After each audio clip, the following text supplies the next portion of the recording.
얼마 전에 이 제 아는 목사님이 아산병원에 갔었는데 그 아산병원에 수많은 이 어린 여자 아이들이 추모객으로 그 아산병원에 방문을 했대요. 바로 어떤 아이돌 스타의 운명을 달리한 그 사건 때문에 그렇게 되었었다라는 소식을 이렇게 전해 들었습니다. 그 형제가 뭐 저는 그런 형제가 있는 거를 사실 몰랐어요. 50세대가 이제 되어가는 것 같아요. 근데 그 형제에 대해서 이제 좀 관심을 갖고 보고 또 그 형제의 유서가 우리에게 공개되었기 때문에 좀 자세히 살펴보았습니다. 제가 보니까 좀 특별한 사람이더라고요. 왜냐하면 일반적인 아이돌들 사실 음악성이 크게 뛰어나지 않고 사실은 이렇게 연기자처럼 살아가는 사람이 많은데 이 사람 어쨌든 음악성도 굉장히 뛰어나고 용모가 저보다 출중한 것은 뭐 말할 것도 없고 젊은 나이에 성공했습니다. 그죠? 얼마나 이 연예인을 꿈꾸는 아이들이 많으냐면 제가 한 초등학교 선생님을 만나봤더니 자기 반의 절반이 연예인을 꿈꾼대요. 참 세상이 참 크레이지하게 돌아가고 있는데 그 많은 사람들이 10대에 연예계를 지망하고 그 중에 정말 소수가 데뷔를 하고 그 다음에 그 중에 정말 소수가 우리에게 이름이 알려집니다. 우리가 어떤 걸그룹 어떤 아이돌 그룹의 이름을 알고 있다면 그 사람이 이미 굉장히 소수가 된 거예요. 그 중에서도 상당한 음악성을 가지고 장래가 촉망되는 그런 형제였는데 왜 이 형제가 운명을 달리했을까라는 거예요. 그 형제의 유서에 보면은 의사 선생님, 아마 자기를 상담해 주셨던 선생님이 아닐까 싶은데 그 의사 선생님에 대한 내용도 짤막하게 나오는데 왜 나는 힘들다는데 자꾸 안 힘들다고 얘기하느냐. 왜 나는 고통스러운데 왜 자꾸 너는 괜찮다라고 이야기하느냐는 거예요. 사실 여러분 우리가 그 사람을 만나면 비슷한 답변을 했을지도 모르겠어요. 야, 너는 돈도 많고 성공했고 유명하고 잘생겼고 음악성도 있고 야, 내가 너 같으면 너무 좋겠다 라고 얘기할 수도 있겠어요. 그러나 그 친구는 나는 사실은 정직하게 자기 삶에 직면했다고 봅니다. 자기의 인기와 돈과 자기의 명예와 자기가 지금 가지고 있는 것들이 자기를 만족시키지 못하고 있는 그 실존적인 고민 앞에 마주하게 된 거예요. 대부분의 사람들은 그 정도면 어때요? 그 자기의 것들을 누리면서 다른 사람들을 무시하면서 자기의 프라이드를 가지고 살아가는 것이 정상이에요. 그러나 이 친구는 자기가 아무것도 없다는 거, 그런 것들이 자기의 실제 삶에는 아무 유익이 되지 않는다는 걸 안 거예요. 근데 문제는 뭐냐면 답을 찾지 못한 거예요. 너무나 정직한 한 영혼이라고 생각이 들었고 제가 이분도 정말 예수님을 믿었다면 그 어마어마한 재능들, 그죠? 우리가 그런 친구들을 만날 때마다 정말 하나님은 공평하신가에 대해서 생각하잖아요. 근데 그런 친구들이 얼마나 많은 사람을 섬길 수 있었겠어요. 그 사람의 이름으로 얼마나 많은 사람들을 도울 수 있겠어요. 저의 작은 이름을 가지고도 저는 연말이 되면 꼭 여러분들에게 교회에서 공개하진 않지만 제가 SNS를 통해서 불우이웃돕기를 합니다. 내가 한 사람을 선정하고 그 사람을 좀 도왔으면 좋겠습니다. 글을 올리고 모금을 해요. 그러면 저의 이 작은 이름으로도 돈이 모여요. 만약에 그런 사람이 자기 이름으로 정말 어려운 사람들을 돕고자 한다면 아마 수십억 걷는 거 별로 어렵지 않을 거예요. 그죠? 자기하고 아무 상관없고 자기 아버지가 죽을 때보다 더 슬퍼하는 그 자매들이 이 병원에 오는데 그 자매들에게 이웃을 돕자라고 하면 아마 그 청소년들이 굉장히 반응을 할 거요. 그렇죠? 근데 이 형제는 그 자기의 이름과 자기의 명예와 그 다음에 그 사람의 그 음악성으로 얼마나 많은 사람들을 감성으로 충분케 할 수 있겠어요. 그죠? 저는 어제 오랜만에 이 바이올린으로 하나님의 사랑을 사모하는 자 이 찬양을 이렇게 하는데 눈물을 참느라 혼났어요. 사실 그 노래 수도 없이 불렀지만 사실 우리가 거기에 음악성을 담고 우리의 예술성을 담으면 굉장히 더 우리에게 다가오거든요. 그런 놀라운 재능을 가진 형제가 그 많은 것들을 가진 형제가 이 복음이 없기 때문에 유명을 달리했다는 생각에 참 안타깝더라고요.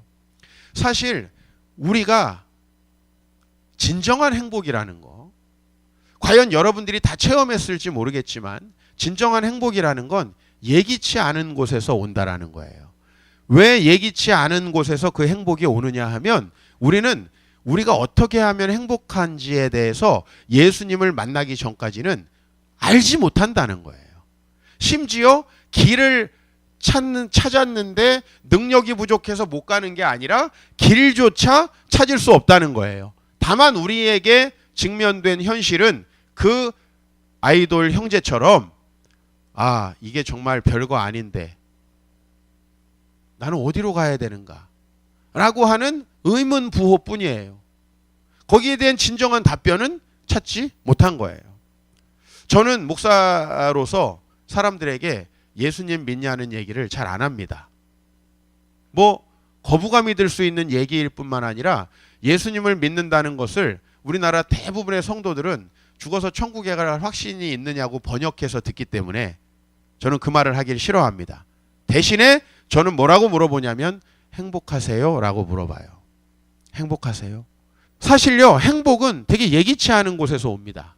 왜냐하면 우리는 그 아이돌 형제처럼 뭔가 인기를 가지고 명예를 가지고 돈을 가지고 뭔가 많은 걸 소유한다면 굉장히 행복할 거라고 생각을 하는 거예요. 우리는 장수하면 행복할 거라고 생각하고 넓은 집에서 살면 행복할 거라고 생각하고 좋은 차를 사면 행복할 거라고 생각해요. 이거는요, 우리가 전혀 인생에 대해서 알지 못하기 때문이에요. 여러분, 아이들을 한번 생각해 보세요. 그 아이들은 부모님이 있기 때문에 행복하고 그 부모님이 사이가 좋기 때문에 행복하지 그 아이가 40평, 50평에 살아서 행복하지 않습니다. 저는 어렸을 때 중학교 다닐 때까지 제가 천막에 살았는데 내가 천막에 산다고 해서 불행하다고 느낀 적이 한 번도 없어요. 여러분, 우리가요, 모든 게 풍족하니까 이제 나는 왜 용돈을 10,000원 덜 주는가? 왜 나는 좀 더 좋은 놀이공원에 못 가는가? 이런 것 때문에 아이들이 힘들어하죠. 사실 생각해 보세요. 그 아이들에게 정말 사랑하는 부모님이 있다면 그 아이들은 행복한 거예요.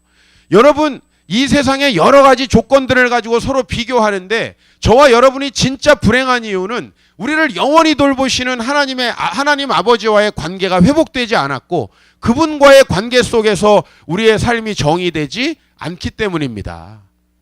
그러니까 싸우는 거예요. 제가 20대 후반에 저 남산 밑에 있는 고아원, 제가 그때 당시 사역하고 있던 형제들하고 자주 갔었습니다. 근데 여러분, 고아원에 가면 이 아이들은 기본적으로 불행한 아이들이에요. 왜요? 고아원이 시설이 안 좋고 걔네들한테 먹을 게 없어서요? 그렇지 않아요. 근데 가보니까 나보다 내 어렸을 때보다 훨씬 먹을 것도 많고 선물도 많이 받더라고. 난 우리 아버지에게 단 한 번도 성탄 선물 받아본 적 없어요. 그런데 그 아이들은 기본적으로 불행합니다. 그리고 항상 누군가 선물이 들어오면 서열이 있대요. 그 안에서 아무나 선물을 먼저 갖지 못해요. 그 선물을 거기서 오래 있었던 고등학생들이 먼저 센 형들이 다 갖고 그 작은 걸로 싸운다는 거예요. 왜요? 기본적으로 그들에게 부모님이 계셨다면 걔네들은 그렇게 싸울 일이 없어요. 기본적인 것들이 결핍된 상태에서 조금 더 좋은 선물, 조금 더 나은 걸 얻기 위해 싸우는 거예요. 우리의 인생이라는 게 그래요. 사실 기본적으로 내 삶이 행복하려면 영원한 하나님과의 참된 관계가 회복되어야 하는데 그것이 없기 때문에 우리는 걔 아이돌 되게 좋겠다. 인기 있고 명예가 있고 성공했고 돈 있고 되게 좋겠다라고 생각하지만 우리가 정작 아무것도 없다는 것을 우리 자신은 알지 않습니까? 제가 우리 중학교 졸업생 중에서 유일하게 서울에 있는 대학, 명문대학에 입학을 했어요. 내 친구들을 만나보면 제가 그때도 여전히 집은 오산이었으니까 동창들을 만나보면 너무 부러워하는 거예요. 근데 저는 정작 한 번도 제가 엄청 행복하다는 생각을 못했어요. 왜? 저는 그때 이미 하나님을 버렸고 교회만 나가고 있었거든요. 교회만 나가고 있었어요. 하나님이 저에게 시키신 일들 하고 싶지 않았어요. 저의 삶의 주인은 명백하게 하나님이 아니셨어요. 근데 아이들은 내가 가지고 있는 조건 때문에 행복할 거라고 착각하고 있는 거예요. 실제로 전혀 그렇지 않았어요. 저는 그때 술독에 빠져 있었어요. 왜냐하면 내가 행복하지 못했기 때문에 그 내 행복하지 못한 내 자신의 현실을 잊기 위해서는 술밖에, 친구들밖에 다른 답이 없었던 거예요. 지금 사실 저는 어느 누구를 만나서 교제해도 그 사람을 위로하고 축복하고 또 그 사람에게 내 가진 걸 나눠주려는 마음을 가지고 있어요. 때로는 상처도 주지만, 때로는 내 지혜 없음 때문에 상처도 주지만, 근데 그때는 아니었어요. 누가 내 외로움을 오늘 밤에도 달래줄 수 있을까? 누가 오늘 밤에도 나하고 온라이트 할 수 있을까? 그 아이들을 붙잡는 그런 추접스러운 인간이었어요. 그거는 내가 가지고 있는 조건 때문이 아니라요. 내가 하나님과 기본적으로 직면해서 그분과의 관계 속에서 내 삶이 정의되고 그분이 나에게 주시는 은총으로 내가 살아가고 있지 못하기 때문에, 마치 잠자고 일어났는데 내가 나 자신이 누구인지 확인할 엄마 아빠가 없는 거예요. 고아의 진짜 문제는 먹을 게 없는 게 아니에요. 내가 자고 일어났을 때 가서 아빠하고 안을 수 있는 그 부모님이 없는 거예요. 우리 아들들 오늘 아침에도 일어나가지고 침대에 있는 저에게 와서 옆에 누워요. 그러면 손을 딱 잡아보면 아, 이놈은 큰 놈이구나. 아, 작은 놈이구나. 눈 안 떠도 알 수 있어요. 우리 지민이는 손이 좀 투박하고 커요. 우리 재현이는 야들야들하거든. 딱 잡아보면은 아, 이건 아들이구나. 그죠? 그래서 과거에 성경에도 이삭이 눈이 안 보이지만 딱 에서는 보니까 어때요? 우락부락해요. 손을 만져보면 근육질해. 야곱은 어때요? 얄쌍해요. 야곱이 털을 대충 붙이고 가니까 손은 에서의 손이로되 목소리는 야곱의 목소리다. 이렇게 이삭이 얘기하잖아요. 그냥 가기만 하면 알아요. 아빠는 사실은. 그냥 걔네들한테 다른 게 필요한 게 아니고 정말 그 아이들에게 필요한 건 자고 일어나서 아, 내가 아빠의 아들이구나. 내가 엄마 아빠에게 사랑을 받고 있구나. 그 느낌이면 충분한 거예요. 근데 우리가 하나님이 없다면 우리는 매일 아침마다 그 느낌이 없는 거예요. 그 우리 존재에 본질적으로 필요했던 게 없는 거예요. 그런데 거기에 뭐 누가 선물을 많이 주고 아, 난 당신을 사랑해요 하고 뭐 인기가 있고 명예가 있는 게 무슨 의미가 있어요, 아이들에게. 마찬가지예요. 여러분이 사춘기가 돼서 이제 여러분 자신을 발견하기 시작하면 여러분은 이제 부모님도 더 이상 내 존재의 근원이 되지 못한다는 걸 알게 돼요. 영원하신 그 하나님께서 우리에게 주시는 이 예기치 못한 행복을 발견하기 전까지는 여러분 절대로 여러분이 행복의 길을 찾을 수도 없다는 거예요. 하나님께서는 행복하지 못한 이 세상을 바라보고 계십니다. 여러분 아이들에게 제일 바라는 게 뭐예요? 여러분 자녀들 행복했으면 좋겠는 거 아니에요? 하나님이 이 세상을 만드시고 이 세상에서 고통당하고 있는 우리를 보면서 아이고 저놈들도 고생하면서 살아야 되는데 그런 생각 하시겠습니까? 그게 아니에요. 아이고 이 친구들 행복해야 되는데 내가 창조한 이 창조물들, 특별히 만물의 영장으로 하나님의 형상으로 만든 이 인간 행복해야 되는데 그거에 하나님 관심이 있으신 거예요.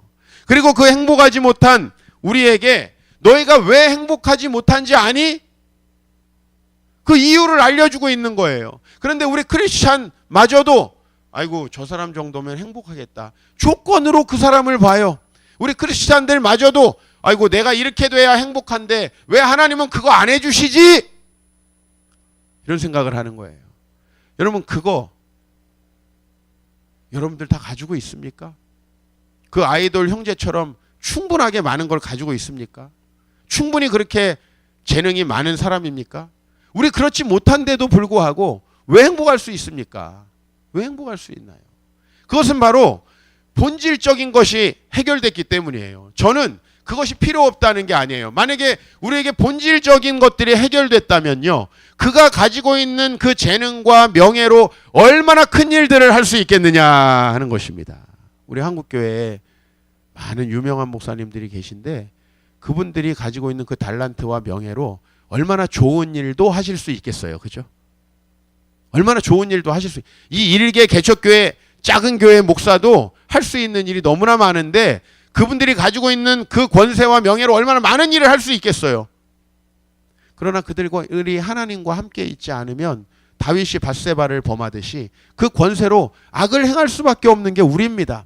그런 우리의 문제를 보여주시는 거예요. 여러분들의 문제는 그 형제처럼 많은 걸 갖고 있지 않은 것이 진짜 문제가 아니라는 것이에요. 그게 그 형제가 보여주는 거예요. 그 모든 게 있어도 나는 힘들고 나는 상처받았다는데 왜 당신들은 괜찮다고 하냐고.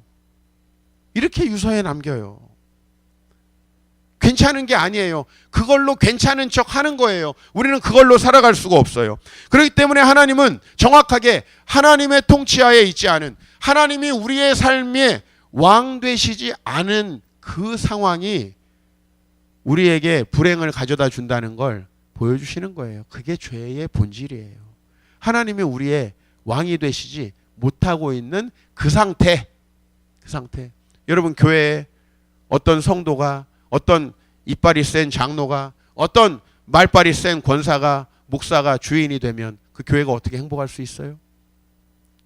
집이 어떻게 행복할 수 있어요? 제가 어제 집에 들어가서 잠깐 어떤 목사님 강의를 들었는데, 그 목사님이 가정교육에 대해서 얘기하면서 냉장고를 열어보면 그 집에 누가 주인인지 알 수 있대요. 냉장고를 열어보면 온갖 아이들 걸로 도배가 돼 있으면 애들이 그 집의 왕이라는 거고, 아빠가 먹을 걸로 거기에 도배가 돼 있으면 아빠가 왕이고, 마스크팩부터 시작해서 온갖 미용용품이 거기 차 있으면 거기는 여성이 왕이라는 거예요. 정말 실제적인 이야기 아니에요. 아이가 왕일 때 거긴 하나님 나라 아닙니다. 남편이 왕일 때 거기 하나님 나라 아니에요. 나도 몇 년 전에 우리 아내에게 비수 같은 말을 듣고 늘 주의하고 있어요. 왜 목사님은 하나님 나라 얘기하면서 집에서는 목사님이 왕입니까? 우리 아내가 이렇게 얘기했을 때 나 그때 다음부터 난 이 얘기 죽을 때까지 잊지 못합니다. 제가 그냥 굴복되더라고요. 그리고 혹시 우리 집에서 내 뜻을 이루려고 하는 거 아닌가? 우리의 삶의 불행은 바로 우리가 왕되었기 때문이에요. 그러므로 오늘 2장 10절은 그 맥락에서 시작합니다. 근데 오늘 여기 온 백성에게 미칠 큰 기쁨의 좋은 소식이 있대요. 우리 모두가 행복하게 될 그 방법이 있다는 거예요. 정말 믿음이 좋은 사람들은요, 목사에게 와서 상담할 때 자기가 이런데 이런 주변 사람들 때문에 불행하다라고 얘기하지 않아요. 진짜 믿음이 좋은 사람들은 그 문제의 원인을 자기에게서 찾아요. 왜 그러느냐 하면, 모든 주변 사람들이 문제라고 하는 건 자기가 세상의 중심에 있다는 걸 드러내주는 표현이에요. 들으면서 느껴져요. 아, 모든 사고의 중심에 내가 있구나. 그 사고에서 벗어나지 못하면 결코 우리는 행복할 수 없어요. 그 원통하고 불행한 마음 갖고 있는 사람, 여러분, 교회 목회를 하면서 성도들 때문에 교회가 안 된다고 생각하는 목회자 여러분 만나고 싶습니까? 교회에서 배우자, 집에 가서 배우자 때문에 내가 불행할 거라고 생각하는 그런 목사, 그런 가정 만들고 싶습니까? 아니잖아요. 마찬가지예요. 우리가 세상의 중심에 있는 거예요. 세상의 중심은 지구가 아니고 태양이었어요. 그렇죠? 우리 시각을 바꿔야 돼요. 우리의 문제는 우리가 주님을 중심으로 규칙대로 살아가고 있지 않기 때문에 문제가 생기는 거예요. 주님을 중심으로 너도 나도 우리도 주님이 왕이 되셔서 그 중심을 따라 움직이지 않고 있기 때문에 불행한 거지, 나를 중심으로 그 사람들이 움직이지 않기 때문에 불행한 게 아니라는 것이에요. 이런 코페르니쿠스적 전환을 이루는 소식이 바로 오늘 이 소식이에요. 11절에 보면 그 기쁜 소식이 뭐냐면, 다윗의 동네에 너희를 위하여 구주가 나셨으니 곧 그리스도 주시니라, 이렇게 얘기하는 거예요. 여러분, 정말 이게 맞습니까? 여러분에게 예수님이 이 세상에 탄생하셨다는 그 소식이 정말 우리에게 가장 좋은 소식입니까? 이걸 누구만 경험할 수 있냐면, 내 자신이 중심이 되어서는 도저히 행복할 수 없고, 내 자신 중심적인 사고로는 나는 정상이고 모든 사람이 다 문제 있는 사람이죠. 그렇죠? 제가 봤던 책 중에 정말 그 제목 예전에 한번 여러분에게 이야기했어요. 몇 년 전에. 왜 나만 제정신이야? 라는 책이 있어요. 왜 나만 제정신이야? 직장인들을 위해서 쓴 자기계발서예요. 대부분의 직장인이 우리 직장에서 나만 정상이고 다 사이코라고 생각한다는 거예요. 이러면서 우리가 천동설을 주장했던 사람들을 손가락질할 수 있어요? 자기가 세상의 중심인데, 자기가 세상의 중심에서 모든 사람이 제정신이 아니라고 얘기하고 있는 거예요. 그게 직장 생활의 진짜 문제라고 얘기하고 있는 거예요. 진짜 동의가 되더라고요. 우리 목사님 사이코야. 우리 속으로 믿어. 이상한 사람이야. 우리 교회 형제 자매들이 이상해. 한번 깊이 생각해 보면 좋겠어요. 목사님, 우리 애들은 유난히 저를 힘들게 하고요. 우리 남편 이런 사람이에요. 우리 아내 이런 사람이에요. 한번 생각해 보시기 바래요. 정말 여러분만 빼놓고 다 비정상입니까? 혹시 반대 아닐까요? 혹시 반대 아닐까요? 아니, 그리고 하나님을 중심으로 보십시다. 우리 모두는 비정상이고 주님을 중심으로 다시 우리의 삶의 궤도를 바로잡아야 모든 것이 평화롭게 공존하지 않을까요?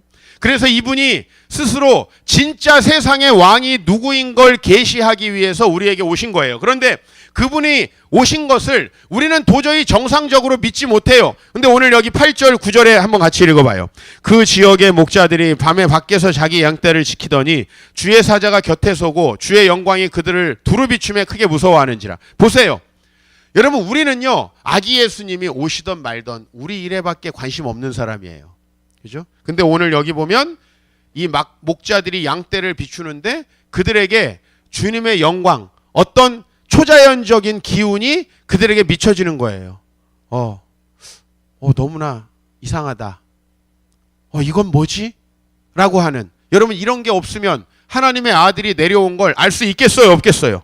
없잖아요. 그런데 오늘 누가는 12절에 이런 말씀을 덧붙이고 있어요. 너희가 가서 강보에 쌓여 구유에 뉘어있는 아기를 보리니 이것이 너희에게 표적이니라. 여러분, 이 말씀은 정말 의미심장한 말씀이에요.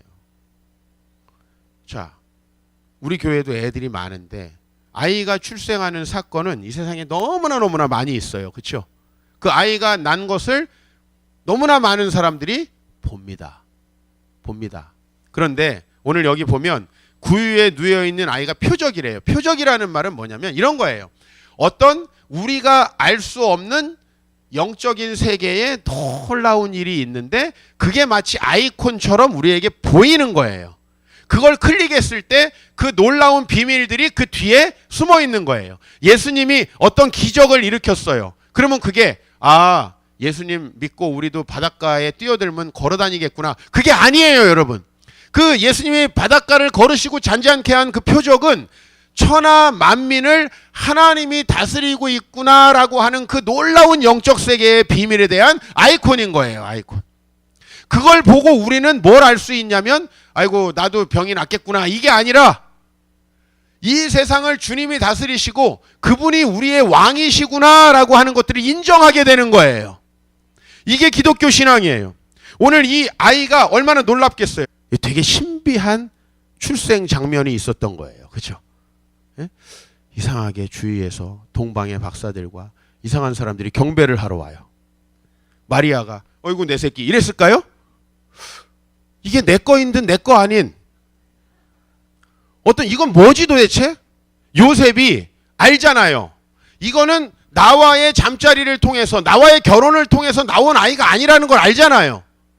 그 출생의 순간이 얼마나 신비했을까요? 요셉이 이게 애기인데 왠지 절해야 될 것 같은 느낌으로 그 옆에 서 있는 거예요.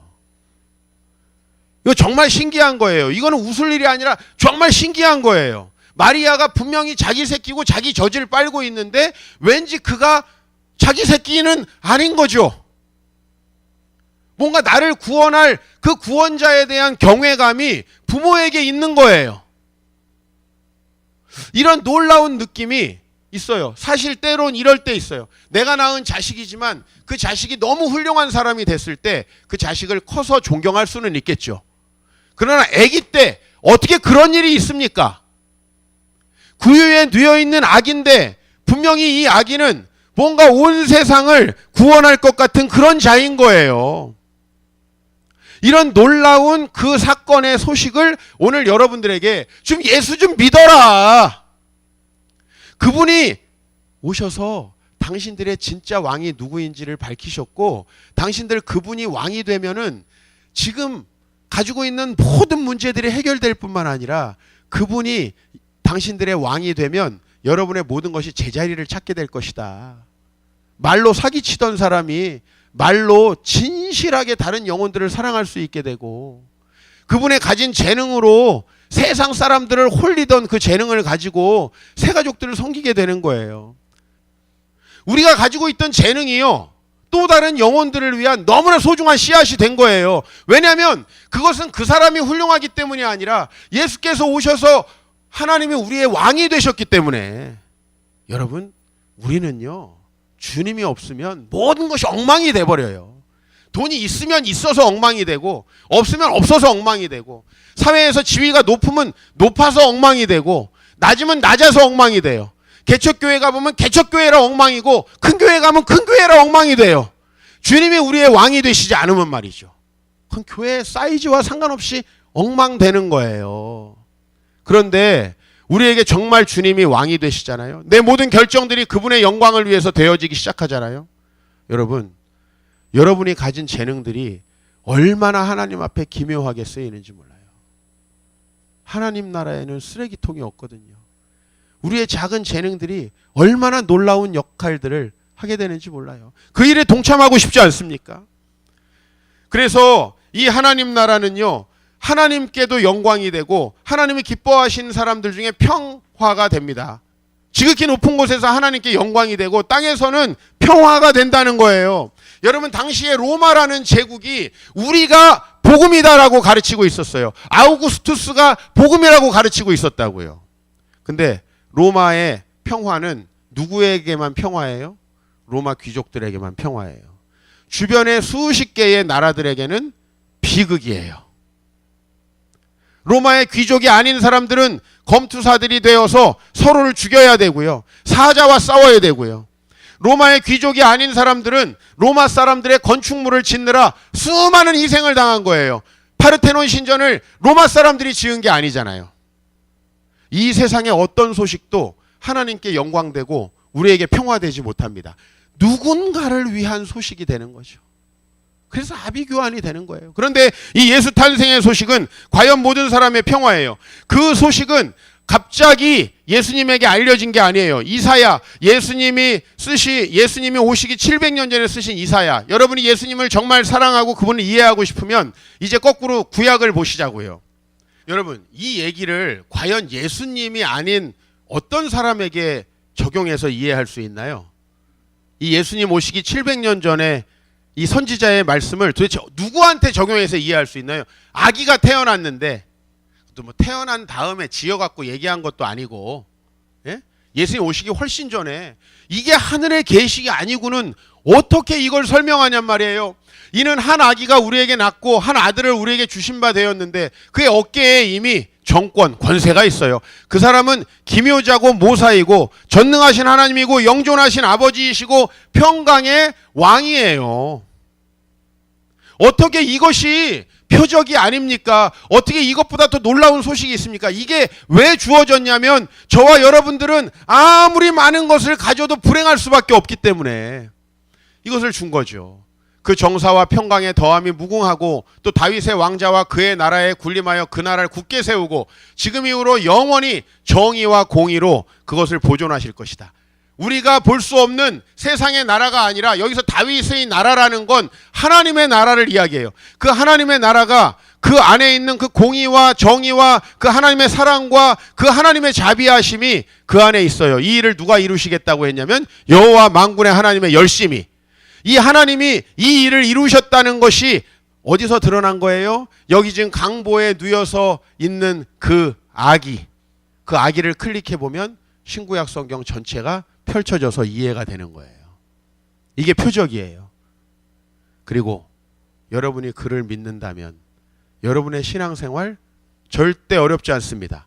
여러분이 그분을 왕으로 모시지 않고 내가 여전히 왕으로 살아가려고 하기 때문에 여러분 예배에 나오는 게 어렵고 여러분들이 이웃을 사랑하는 게 어려운 거예요. 왜? 이웃을 사랑하는 게 여전히 손해인 것 같고 예배에 일찍 나와서 섬기고 영혼들을 섬기는 게 나에게 손해인 것 같은 느낌이 꾸준히 들어요. 그러면 그런 사람들은 교회에서 봉사를 해도 자기가 열심히 노동을 해서 자기는 높은 사람이 되고 싶어 하는 거예요. 그래서 교회 공로주의가 싹트는 거예요. 그러나 여러분, 진정으로 예수를 믿는 사람은 시편 116편에 시편 기자가 고백했듯이 내게 주께서 내게 주신 은혜를 내가 무엇으로 보답할까? 그래서 받아서 해야 되는 거예요. 받은 사람은 아무리 해도 택도 없다는 걸 아는 거예요.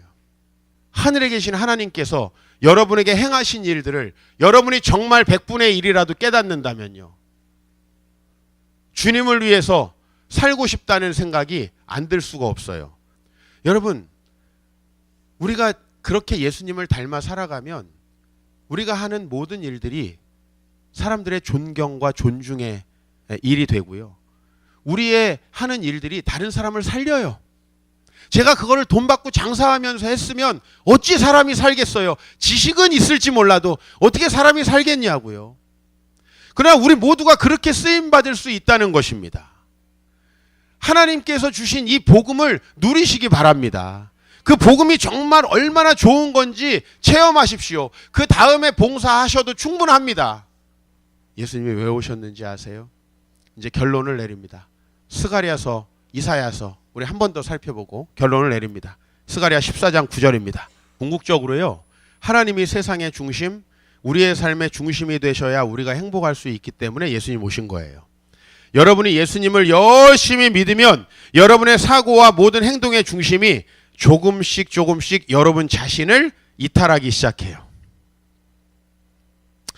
교회에서 어려운 일이 있어도 왜 목사님은 나를 힘들게 해가 아니라 하나님의 영광이 가리워지면 안 되는데 라고 우리의 생각이 바뀌게 돼요.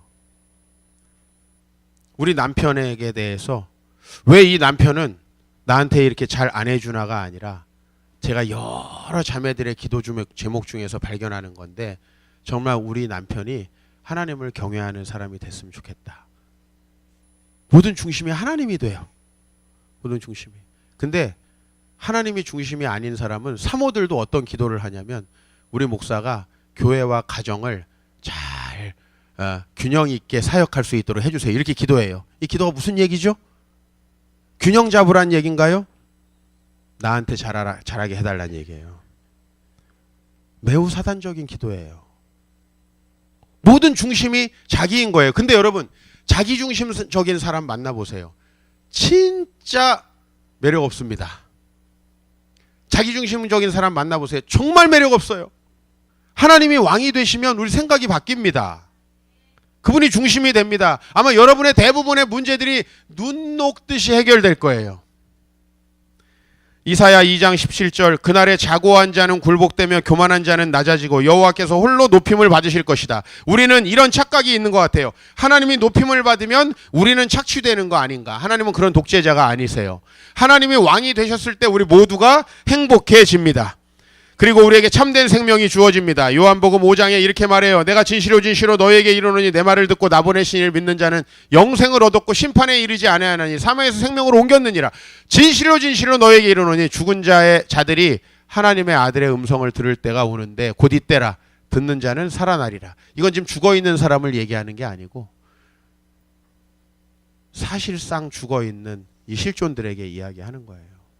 그리고 우리가 주의 아들의 음성, 하나님이 우리의 왕이 되셨을 때 우린 이제 그때부터 사실은 진정한 삶을 살게 되죠. 그 진정한 삶을 경험하면 전도 안 할 수 없습니다. 그분을 직접 말로 전도 안 하더라도 복음을 전하기 위해서 내 물질을 내어놓을 수밖에 없습니다. 왜? 이게 너무나 소중한 일이거든요. 누군가를 살릴 수 있거든요. 여러분 자식 성적에 관심이 생기는 게 아니라 우리 아버지처럼 내 중고등학교 때 저 시골로 데리고 가서도 이놈 예배드리고 하나님 앞에서 신앙 갖는 거, 그거 더 중요하게 생각하게 돼요. 왜? 너무나 이게 중요하다는 걸 아는 거죠. 예수님의 소식을 전하는 것이 저는 최고의 휴머니즘이라고 생각합니다. 저는 휴머니티스, 인문학 전공한 사람이에요. 진정으로 인간의 행복을 위하는 소식은 이거밖에 없어요. 그 어떤 정치가와 철학자들이 만들어 놓은 소식도 우리에게 복음일 수 없습니다. 그 복음을 체험하시고 그분이 왕이 되셔서 우리에게 오시는 이 기쁜 소식, 우리가 이 예배에서 끝나는 것이 아니라 많은 이웃들에게 나누고 온 세상에 전하는 여러분 되시기를 축복합니다.